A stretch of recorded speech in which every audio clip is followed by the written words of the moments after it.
Good morning. ഇന്ന് നമുക്കൊരു morning routine കണ്ടാലോ? സ്കൂൾ തുറന്ന ശേഷം ഉള്ള ഒരു ഹറിബറി ആയിട്ടുള്ള ഒരു മോർണിംഗ് റുട്ടീനാണേ. അപ്പോൾ വീഡിയോയിലോട്ട് പോവാം. അപ്പോൾ രാവിലെ എണീറ്റ് ബ്രേക്ക്ഫാസ്റ്റും ലഞ്ചും ഒക്കെ ഉണ്ടാക്കുന്ന തിരക്കിലാണ്.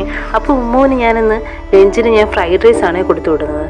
പെട്ടെന്ന് ഉണ്ടാക്കാനും പറ്റും, അവൾക്കത് ഇഷ്ടമാണ്, എൻ്റെ ജോലിയും പെട്ടെന്ന് കഴിയും. അങ്ങനെ എൻ്റെ കുക്കിംഗ് ഒക്കെ ഒരുവിധമായി. ഇനി അടുത്ത ടാസ്ക് എന്ന് പറയുന്നത് ഉമ്മൂന് ഫുഡ് കൊടുക്കുന്നതാണ്.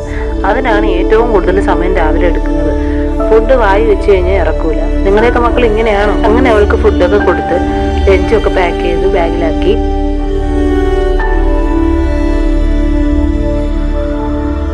ഇനി അവളെ ഒരുക്കി കറക്റ്റ് സമയത്തിന് സ്കൂളിൽ എത്തിക്കുന്നതാണ് അടുത്ത ടാസ്ക്. അപ്പോൾ രാവിലെ ടാസ്ക് ആണല്ലേ എല്ലാ അമ്മമാർക്കും. അപ്പം രാവിലെ മക്കൾ പോയി കഴിഞ്ഞതിന് ശേഷമായിരിക്കും അമ്മമാരൊന്ന് ശ്വാസം വിട്ടിരിക്കുന്നത്. അങ്ങനെ ഉമ്മൂനെ യൂണിഫോമൊക്കെ ഇട്ട് മുടിയൊക്കെ കെട്ടി റെഡിയാക്കിയിട്ടുണ്ട്.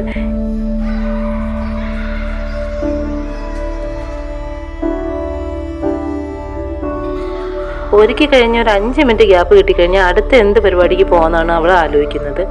അങ്ങനെ അവർ പോകാനായിട്ട് ഇറങ്ങി. അങ്ങനെ പോയി കഴിഞ്ഞിട്ട് ഞാൻ ബ്രേക്ക്ഫാസ്റ്റ് ഒക്കെ കഴിച്ചു.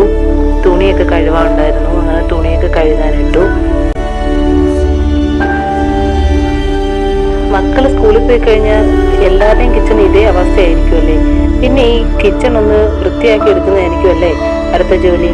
അങ്ങനെ ഞാൻ ഓരോ സൈഡിൽ നിന്ന് എൻ്റെ കിച്ചൺ വൃത്തിയാക്കി തുടങ്ങി.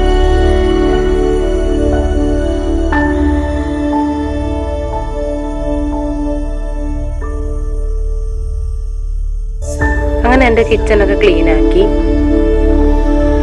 ഇനി കഴുകാനായിട്ട് തുണികളെല്ലാം ഒന്ന് ഉണങ്ങാനായിട്ട് പുറത്തിടാം. നോക്കി നിന്ന് ഇപ്പോൾ ഇപ്പോഴത്തെ കാലാവസ്ഥ അങ്ങനെയാണ് കേട്ടോ. അപ്പം എങ്ങനെയാ അവിടെയൊക്കെ മഴയുണ്ടോ?